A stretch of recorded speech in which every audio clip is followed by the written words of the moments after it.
Alors, aujourd'hui, c'est donc le lancement officiel d'un groupe de travail transpartisan, j'insiste sur ce mot, qui est relatif au traitement médiatique de l'urgence écologique.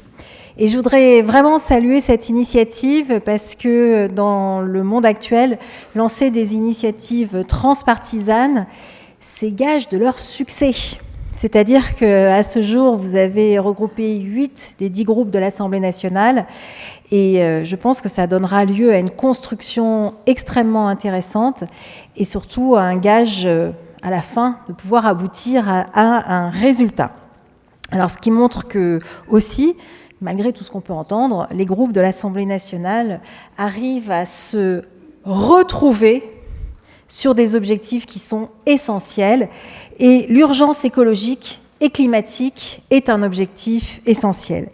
Ce groupe de travail transpartisan, il est en lien avec l'association Quota Climat et qui a déjà formulé un certain nombre de propositions.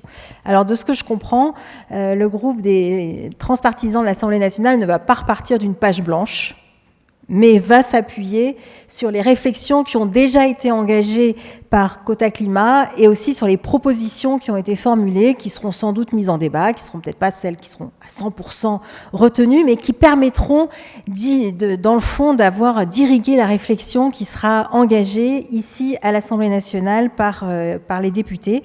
Donc c'est une très belle démarche qui allie à la fois la société civile et les parlementaires que nous sommes pour faire en sorte que la loi soit toujours une émanation de ce que souhaite l'ensemble de nos concitoyens. Cette initiative, elle part d'un constat et puis aussi de perspective. Le constat, c'est que, alors quand on regarde les statistiques, bon, pour certains le savent, j'aime bien les chiffres, mais les statistiques, là, elles sont quand même très, nous interpellent, puisqu'il y a moins de 4% des contenus médiatiques pendant la campagne présidentielle qui ont porté sur des questions climatiques, donc moins de 4%, ce qui est, je crois que le chiffre parle à lui seul. La COP qui s'est tenue à Montréal en 2022 a été couverte à hauteur de 0,3% de l'espace médiatique au cours des 2 semaines qu'a duré la conférence. Et effectivement, je veux bien qu'il y ait du décalage horaire avec Montréal, certes, mais ça n'explique pas que seul 0,3% de notre espace médiatique ait été consacré à cette COP. Et puis, quand on regarde ce qui s'est passé depuis 10 ans, c'est-à-dire depuis 2013, il y a seulement moins de 1% des reportages audiovisuels qui ont été consacrés aux enjeux écologiques, ce qui illustre ces 3 chiffres, à eux seuls, il pourrait y en avoir beaucoup d'autres, l'urgence qu'il y a à faire en sorte que cette urgence climatique et écologique entre véritablement dans le débat public et qu'elle entre sous ses différentes composantes, avec une composante scientifique, une composante citoyenne, une composante d'interpellation de l'ensemble de notre société. C'est pour ça que ce groupe de transpartisans, qui aboutira, je l'espère, à des propositions, est extrêmement important. Et c'est pour ça que nous sommes évidemment très heureux de vous accueillir aujourd'hui ici à l'Assemblée nationale. Alors, depuis que ces premières interpellations ont été faites, il y a eu quelques avancées et je pense qu'il faut toujours les signaler parce que la prise de conscience, elle se fait jamais de manière instantanée, c'est toujours un ensemble de pas.